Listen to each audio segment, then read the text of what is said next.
I mean, the sons of God are, the sons of anybody is people who are like that person who they are a son from.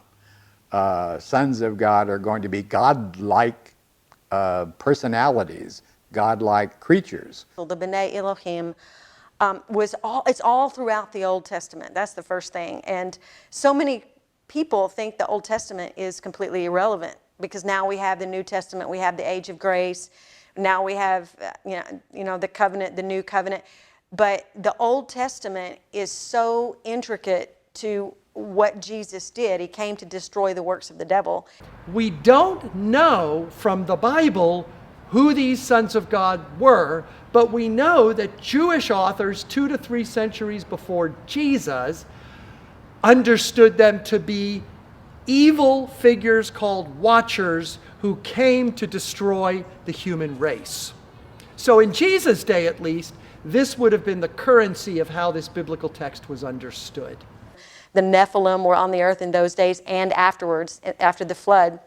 And they were called the mighty men of old, the men of renown. Well, those Nephilim were the hybrid race between the fallen angels and the daughters of men. And so they weren't really angel, they weren't really human.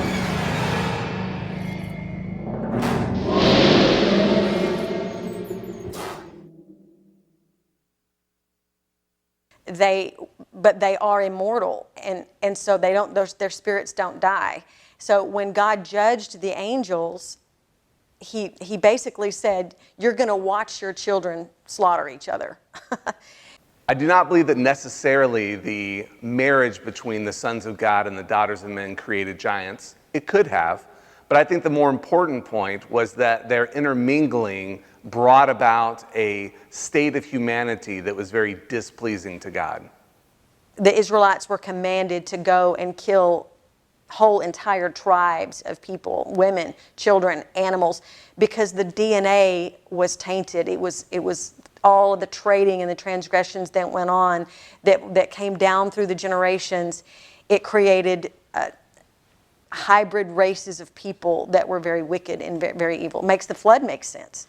The writer of Genesis is referring to the Nephilim and not really giving us much information about it. To me, it kind of seems that he took the understanding that everyone understood that. Now, did he have another reference guide maybe to refer to this?